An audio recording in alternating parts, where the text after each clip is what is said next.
Welcome to the Speedrun. How do you acquire a programmable interface? Emacs and programs like Emacs are increasingly dependent on a number of programs, binaries, and native modules from a variety of language ecosystems. That dependency is increasing, not decreasing. Dependency management is just one of the tools that you're going to need alongside Emacs for working on various projects, so you might as well get good at it and use dependency management to obtain Emacs. Can you bootstrap using apt-get and homebrew? Sure, but if you're okay with that, you'll also be okay with the lowest effort adoption of the best tools. I've been using open source for 2 decades. Dependency management is largely a solved problem, and the right approach is embodied by Nix and Guix. David Wilson over at System Crafters has covered Guix extensively, especially on Emacs, so I'm going to introduce Nix because it's also the one that I can represent.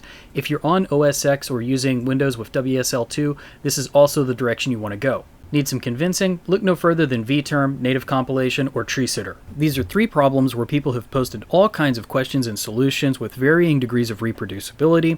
This is how you include tree sitter grammars with Nix. When features like native compilation come along and people want to skip ahead to a pre-release, this is what it looks like.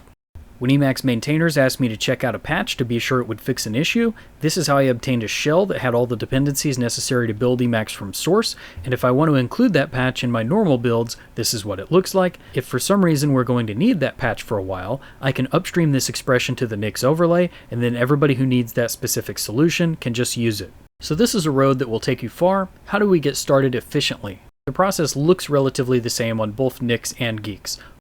On Nix, you will start by getting the Nix daemon. You want to install it in multi-user mode. You'll want to get Home Manager, which basically combines the ideas of dot files and dependency management. You install it by writing a basic configuration, and then bootstrapping into a Nix shell that has the Home Manager binary to do your first activation. Activating that configuration puts the Home Manager binary on your path, so you don't need the Nix shell after that. Most people's configuration consists of these 2 files. They have a flake.nix that describes the various inputs, and it calculates the Home Manager module as an output. The home.nix is just a module that contains a bunch of attributes. That module is consumed to create an activation script that's going to put files into place, create a package set, and put that package set on your path. Add Emacs to the home.packages, run Home Manager switch, and now you have an Emacs. There's a whole lot of guides out there for Nix and Guix. I'm mainly giving you some ideas to focus on. It's always getting better. Check out the wiki. There's a new attribute called targets.genericlinux.enable. If you're on another kind of Linux, check it out. Here's some things to avoid. Don't control your Home Manager modules from a NixOS config within etc. You want to be able to update your user programs without encountering every single issue with your hardware drivers. I update my kernel and drivers about once a year. I update my user programs all the time. Another bad idea is using deterministic immutable package management to manage your init files and elist dependencies. Emacs is intended to be a live system where you hack on your init file and you hack on packages and upstream changes and switch branches whenever you want. Putting that stuff in Nix or Guix is just going to kill your feedback loop. So while it sounds cool to automatically get all your elist dependencies by reading your init file and parsing the used package expressions, it's a terrible idea. Instead, you want to focus on obtaining good Emacs binaries and other binaries you need to use with Emacs. So let's get the latest pre-release with tree sitter grammars. You'll add the Emacs overlay to your Flake inputs, and you'll instantiate Nix packages with that overlay.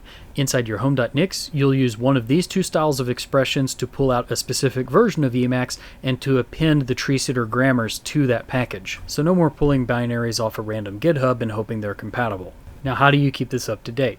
Nix is a rolling release. It does have stable branches that are created every November and May. So the name format for these is like 24.05 for May or 24.11 for November. For the rolling part, you update the flake or run Nix Flake update input, and that will pull the latest changes from that branch. For updating Emacs, which I do more often, I run Nix Flake update input Emacs Overlay, and that gives me the latest Emacs. The Emacs Overlay is rolling. It tracks the development of Emacs. So now you have fancy binaries. How do you want to run it? A lot of people like to start Emacs as a persistent server. I only do this so that I only ever have one instance of Emacs running. The way that works is that in my init file, I check if there's a server running. If there isn't one, I make one. And then I've aliased my Emacs command to try to run the client first. If the client fails, then it will run Emacs. I include things like this in my Home Manager config alongside installing fonts, making sure fonts are available, and making sure programs like Durenv are configured. You can reuse the client alias to break bad habits, and you can set editor and alternate editor so that whenever you run a shell program inside of a terminal inside of Emacs that's trying to open an editor, it will just call back into Emacs. To wrap some things up, I don't run Emacs as a system service, but if you do, you absolutely need to know how do you restart that system service. Personally, I just like to know when I quit the last frame, I have quit Emacs, and when I reload, it's going to pick up any changes that are in my init file. 3 alternate ways you absolutely need to know to run Emacs. The first is with a custom init directory. You want to be able to try and have multiple configurations. The second is with debug init, so you'll get a backtrace if there's a problem in your init file. And the last is with the quick option to not load any init file, which I also tend to combine with the init directory option set to a temp directory, because while my Emacs is configured to not leave garbage around, if it doesn't load that configuration, it won't respect that setting.